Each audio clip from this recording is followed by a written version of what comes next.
السلام علیکم، کیسے ہیں آپ سب؟ امید ہے کہ آپ سب ٹھیک ہوں گے، خوشباش ہوں گے، گھروں میں آباد ہوں گے۔ اور ابھی ہمارا جو پیپر جس کے کوشچن ہم سٹارٹ کرنے جا رہے ہیں وہ افسانوی نثر اور ڈرامہ ہے، اور اس کا ٹاپک ہے امراؤ جان ادا مرزا ہادی رسوا۔ اگر اس کا فنی جائزہ آ جائے یا تنقیدی جائزہ آ جائے، ایون اگر آپ سے یہ کہا جائے کہ امراؤ جان ادا پہلا مکمل ناول ہے، اس کے بارے میں لکھ دیں، اور میں آپ کو کوشچن بتا رہی ہوں کہ کس طرح آپ کو کوشچن آ سکتا ہے، تو آپ یہ کوٹ کریں گے۔ امراؤ جان ادا میں لکھنؤ معاشرت کی عکاسی، بحث کیجیے اس کے بارے میں۔ تو اگر آپ کو کوئی بھی کوشچن اس طرح کا آتا ہے تو آپ یہ کوشچن لکھ سکتے ہیں۔ آئیں تو کوشچن سٹارٹ کرتے ہیں ہم۔ سب سے پہلے کیا ہے، امراؤ جان ادا مرزا ہادی رسوا نے یہ ناول لکھا ہے، اور اس کا امراؤ جان ادا کا اصل امیرل کیا ہے؟ ڈاکو، جس کا نام ہے دلاور خان، خانم ہے، خانم کی بیٹی بسم اللہ جس کا نام ہے، گوہر لڑکا ضمنی کردار ہے، اور اس ڈرامے کی جو ہیروئن ہے امیرن، یعنی جس کا نام امراؤ جان ادا ہے۔ اس کے بعد میں ہم تعارف پڑھتے ہیں۔ نفسیاتی ناول ہے، جان کھا لی ہے انہوں نے، تو یہ اس کے امراؤ جان ادا ناول کا حوالہ ہے، اسی میں سے ایک لائن ہے۔ اس کے بعد ہے تعارف۔ مرزا رسوا اپنے ناول امراؤ جان کی ناول نگاری سے کمال فن کی وجہ سے بہت نمایاں اور ممتاز ہیں، اور اس میں کوئی شک نہیں کہ امراؤ جان اردو کا پہلا مکمل ناول ہے۔ بعض تنقید نگاروں نے ان کے ناول امراؤ جان ادا کو بہترین ناول قرار دیا ہے۔ تمام بنیادی عناصر ناول کے حوالے سے جو ہوتے ہیں اس میں مرزا رسوا نے سمو دیے ہیں۔ اس سے پہلے قصوں، کہانیوں اور داستانوں کو ہی ناول کا نام دیا جاتا تھا، مگر فنی حوالے سے وہ آدھے ناول تھے اور آدھے کچھ اور آدھے کچھ۔ مگر یہ ناول ہمارے لیے عبرت خیز، سبق آموز اور اخلاق آموز ہونے کے ساتھ ساتھ فنی اعتبار سے مکمل اور دلکش اردو ادب میں اضافہ ہے۔ سب سے پہلے ہم اس کا پلاٹ دیکھیں گے۔ امراؤ جان ادا جو ہے مرزا ہادی رسوا کے ایک ناول کا نام ہے۔ اس ناول کی ہیروئن کا نام امراؤ جان ہی ہے۔ یہ ناول امراؤ جان امیرن، جو کہ ایک طوائف ہے، کی داستان ہے۔ ناول میں پیش کیا گیا قصہ اس کی زبانی بیان ہوا ہے۔ قصہ کچھ یہ ہے کہ امراؤ جان ادا کا اصل نام امیرن تھا۔ اس کا والد فیض پور کا ایک جمعدار تھا۔ ایک دفعہ اس کے والد نے دلاور خان نامی ڈاکو کے خلاف گواہی دی، جس کے نتیجے میں اسے قید کی سزا بھگتنا پڑی۔ دلاور خان قید سے رہا ہو کر آیا تو اس نے امیرن کے باپ سے بدلہ لینے کے لیے کمسن امیرن کو اغوا کر کے خانم نامی ایک طوائف کے ہاتھوں فروخت کر دیا۔ خانم نے اس کا نام امراؤ جان ادا رکھا۔ خانم نے اس کو رقص اور موسیقی کی تعلیم دی اور وہ پیشہ ور طوائف کے طور پر زندگی گزارنے لگی۔ کچھ دنوں کے بعد اس کو ایک اور ڈاکو اٹھا کر لے گیا، لیکن ڈاکو اور اس کے ساتھی رستے میں پکڑے گئے۔ وہ جان بچا کر کانپور جا پہنچی اور وہاں جسم فروشی کا دھندا شروع کر دیا۔ کچھ دنوں کے بعد کانپور سے فیض آباد لکھنؤ چلی گئی اور یہاں بھی وہی دھندا جاری رکھا۔ غدر کے دنوں میں امراؤ جان ادا لکھنؤ کے نوابوں کے ہاں تھی۔ اسی دوران وہ فیض آباد جا پہنچی، جہاں اس کی ملاقات اس کے والد سے ہوئی۔ اس کے بھائی کو اس بات کا علم ہوا تو اس نے اسے جان سے مارنے کا ارادہ کیا۔ امراؤ جان نے اپنے بھائی کا ارادہ بھانپ کر وہاں سے چلی آئی اور وہاں پھر جسم فروشی شروع کر دی۔ عرصہ بعد اس نے حصول علم کی طرف توجہ دی اور نماز کی پابندی کی۔ اس نے فارسی زبان ادب پر مہارت حاصل کر لی۔ وہ کربلا کی زیارت بھی کر آئی اور جسم فروشی سے تائب ہو گئی۔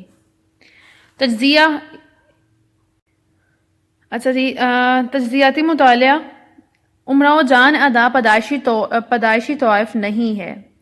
بلکہ حالات نے اسے کوٹھے پر پہنچا دیا ہے۔ رسوا نے اس کی کہانی اس کی زبانی بیان کی ہے۔ یہ کہانی صرف امراؤ جان ادا کی ہی کہانی نہیں بلکہ امراؤ جان ادا کی طرح اس بازار تک آنے والی بے شمار عورتوں کی کہانی ہے۔ مرزا رسوا کے ناول امراؤ جان ادا کا تعارف کرواتے ہوئے لکھتے ہیں، یہ جو میں کوٹیشن کوٹ کرنے جا رہی ہوں وہ ڈاکٹر سلیم اختر کی ہے۔ امراؤ جان ادا ایک طوائف کی داستان حیات ہے۔ بعض نقادوں کے خیال میں ادا ایک حقیقی عورت تھی۔ رسوا نے طوائف کے کوٹھے کو عیاشی کا اڈا نہیں بنایا بلکہ تہذیب کے طور پر پیش کیا ہے۔ لکھنؤ میں طوائفیت ایک جداگانہ داستان تھی اور یہ ناول اسی داستان کے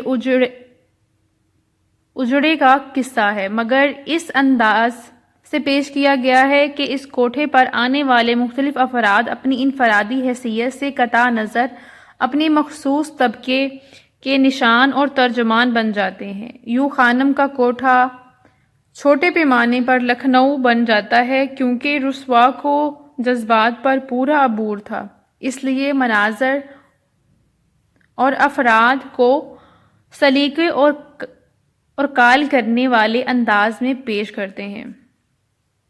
رسوا نے طوائفانہ زندگی کی جھلکیاں دکھانے کے لیے خانم کے کوٹھے کا انتخاب کیا ہے۔ یہاں بسم اللہ، رام دھائی، امراؤ جان ادا اور خانم جیسی طوائف ہر وقت موجود رہتی ہے۔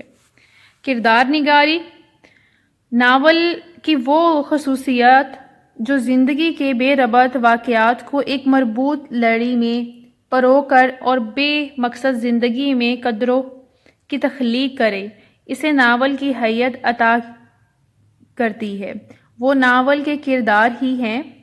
جدید ادب کا قاری ناول میں سب سے پہلے کردار نگاری کے فن کی جستجو کرتا ہے۔ اچھی کردار نگاری ناول کے تمام کمزور مناظر کو سنبھال لیتی ہے۔ رسوا کو آج جو مقبولیت حاصل ہے وہ بیشتر ان کی کردار نگاری ہی کی وجہ سے ہے۔ رسوا نے جس زندگی کی تصویر کشی کی ہے وہ خود اس زندگی کا حصہ ہیں۔ انہوں نے زندگی کو وسیع تناظر میں دیکھا ہے۔ جب وہ اپنے ناول امراؤ جان ادا میں لکھنؤ کی معاشرت کو ایک طوائف کی نظر سے دیکھتے ہیں تو ایک نیا منظر نامہ تشکیل پاتا ہے۔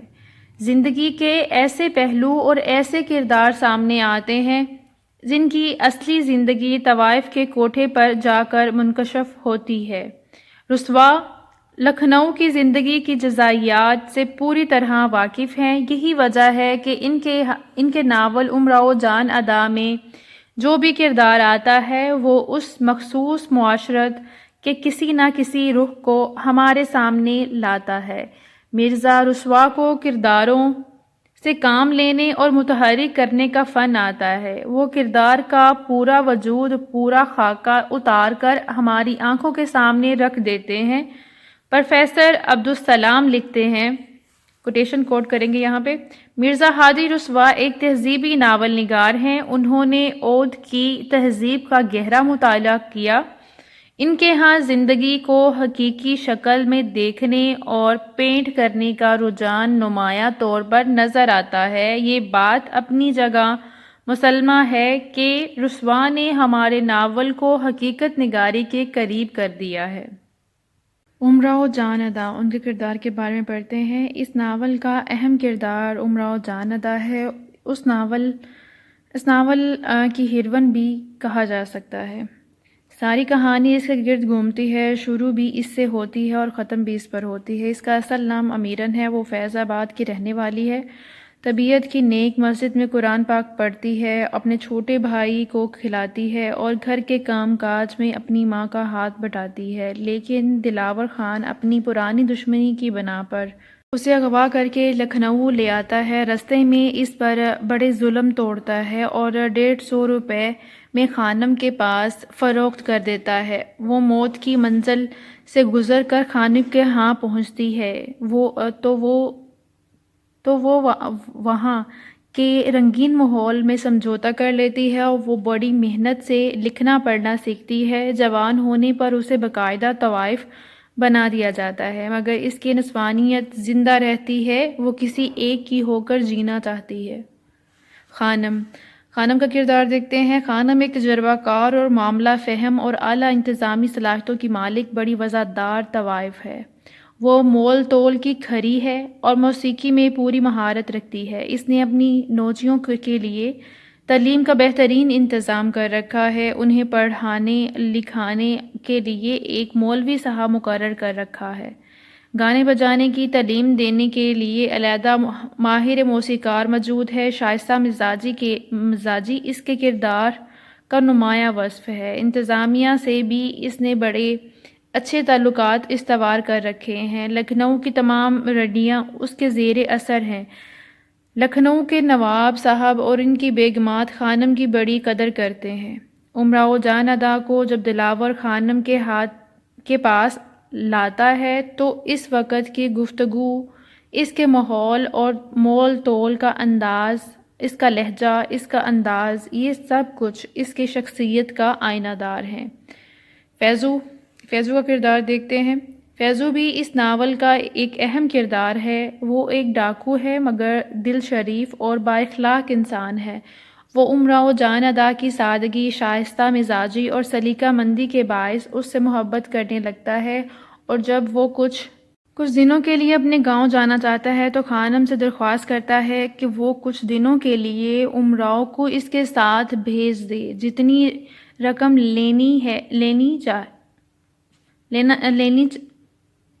یعنی جتنی رقم وہ لینا چاہتی ہے وہ لے لے، مگر وہ لینے سے انکار کر دیتی ہے اور نہیں مانتی ہے۔ تو امراؤ جان ادا چوری سے اس کے ساتھ چلی جاتی ہے۔ راستے میں فیضو پکڑا جاتا ہے اور امراؤ جان بے سہارا ہو جاتی ہے۔ گوہر مرزا بھی اس ناول کا ایک اچھا کردار ہے۔ وہ بنو ڈومنی کا بیٹا ہے اور پرلے درجے کا شریر ہے۔ حد سے زیادہ کمینہ بوا حسینی اس پر ترس کھا کر اسے خانم کے ہاں لے آتی ہے، مگر یہاں بھی وہ اپنی شرارتوں سے باز نہیں آتا۔ مکتب میں پڑھنے کی بجائے شرارتوں میں لگا رہتا ہے۔ لڑکیوں کی چوٹیاں یعنی کہ ان کی بال جو ہیں آپس میں باندھ دیتا ہے۔ خاص طور پر امراؤ جان ادا کو بہت ستاتا ہے، مگر امراؤ اس کے ساتھ اچھا سلوک کرتی ہے، مگر وہ اپنی کمینگی سے باز نہیں آتا۔ 1957 کے ہنگامے میں امراؤ اپنا زیور اور نقدی اس کے پاس بطور امانت رکھتی ہے، مگر وہ امانت ہضم کر جاتا ہے، وہ صبر کر لیتی ہے۔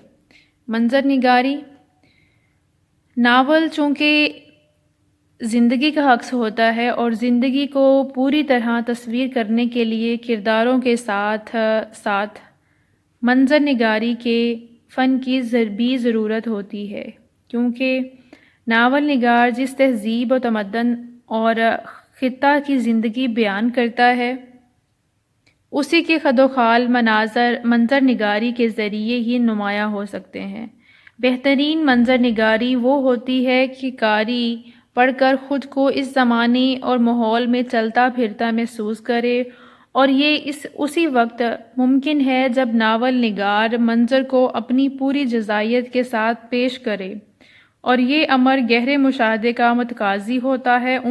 مرزا ہادی رسوا کے لیے یہ سہولت موجود تھی کہ وہ جس معاشرت کو مجسم کر رہے تھے وہ اسی کے پروردہ تھے، یعنی کہ اسی ماحول کے پلے بڑھے تھے، اس لیے ان کے ہاں منظر اپنی پوری رنگینی اور جزائیت کے ساتھ ابھرتے ہیں۔ ایک منظر یعنی کہ اس کا ایک منظر دیکھیں کس خوبصورتی سے مجسم کر دیا گیا ہے۔ سیرت نگاری مرزا ہادی رسوا کی امتیازی خصوصیت اور صفت ان کے ہاں موجود سیرت نگاری کا کمال ہے۔ ان کے کردار آئیڈیل نہیں بلکہ فطری ہوتے ہیں اور اسی دنیا کے افراد ہوتے ہیں جن سے ہم روزمرہ زندگی میں دوچار ہوتے ہیں۔ ان کی سیرت صرف اچھے موضوعات کا مجموعہ نہیں ہوتی، اس میں کمزوریاں بھی ہوتی ہیں۔ افراد ایک دوسرے کا عکس نہیں ہوتے بلکہ سب اپنی انفرادی خصوصیات کے مالک ہوتے ہیں۔ وہ ساکن بھی نہیں ہوتے بلکہ ان کی سیرت میں ارتقاء ہوتا ہے۔ جس واقعہ نگاری کی شان پیدا کرنے کے لیے مرزا رسوا ان کے افعال اقوال کی نفسیاتی تحلیل بھی کر جاتے ہیں۔ ان کے کچھ کردار تو ایسے ضرور ہیں جن میں کسی قسم کا تغیر واقع نہیں ہوتا، مگر بعض کرداروں میں ارتقاء ہوتا ہے۔ مثلاً امراؤ جان ادا، چھبن صاحب اور سلطان صاحب اور خانم وغیرہ سب سے زیادہ نمایاں مثال امراؤ جان ادا کی ہے۔ یہ کردار کی دو حیثیتیں ہیں، وہ ایک فرد بھی ہے اور ایک معاشرے کا نمائندہ بھی۔ اس کے کچھ افعال اس کی ذاتی زندگی کے زیر اثر مرتب ہوتے ہیں اور ایک قسم کے افعال کے پیچھے معاشرتی اقدار کا کار فرما ہوتی ہیں۔ یہ دونوں عوامل مل کر سیرت کو مکمل کرتے ہیں۔ امید ہے آپ کو ویڈیو پسند آئی ہوگی۔ اگر آپ کو ویڈیو پسند آئی ہے تو ویڈیو کو لائک کر دیں، چینل کو سبسکرائب کر دیں، اپنا بہت خیال رکھیے گا، دعاؤں میں یاد رکھیے گا۔ فی امان اللہ۔